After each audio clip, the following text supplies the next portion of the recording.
Yeah, I mean, early on, very early on in my channel, I was called out by multiple subscribers for like spreading wrong information, and I immediately started shifting my content to fall in line with, the feedback I was getting. I Good for you. wasn't like over the top transparent in the sense of, well, not transparent. I wasn't like profoundly communicating like I was wrong. It was Sure. more so like making small corrections and saying, I used to think this, but now I think this because I was told this, this, and this, and I was called out, and I was, made aware that I was wrong. And that was something I wanted to Has teach that at the very has that beginning. experience helped you now that you've built such a big platform in having empathy for other people that are, because it's a really interesting journey. Actually, because a lot of audience probably doesn't know this. Why don't you give people a sense of your community? Obviously, followers aren't the end all be all, but just as a sense of context, give us a little sense of what's going on with you on TikTok and YouTube these days, and anything else you think. Yeah. Yeah, for sure.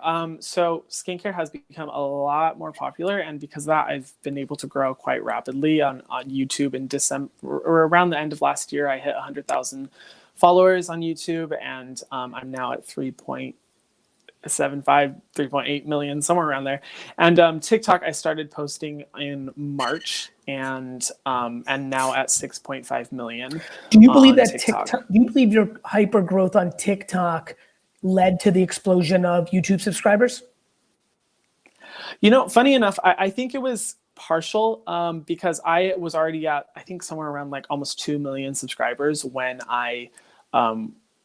well, no, that's a lie. I think, yeah, it definitely played a part. I had hit 1 I've been million see, I've been subscribers I've been like see, beginning of the year. And I've been then seeing that a lot. I've it's, been seeing a lot of people's YouTube and Instagram explode from the reality of the virality loop of TikTok, and it's been really interesting. I think your generation, which is a younger generation or a generation that first hits pay dirt on TikTok, has been more strategic and thoughtful. This is a general statement, but has collectively been more strategic of building out Twitter and Instagram and YouTube. Whereas I noticed 5, 7, 9 years ago, the people that were hitting on Instagram stayed isolated, and same with other platforms. And I've been spending a lot of time thinking about that, and was curious if you had experienced that.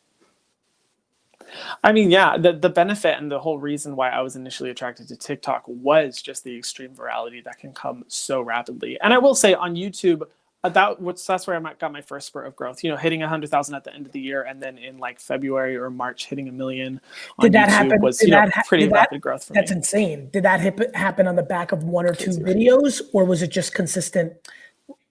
Just consistent. Funny enough, there wasn't like one viral video or anything. It just was like upload after upload after upload. Just started gaining a lot of traction. And How did you deal with the transformation of, wait a minute, this might be happening, right? You've always we started this conversation with, you're dreaming about some version of this as a kid.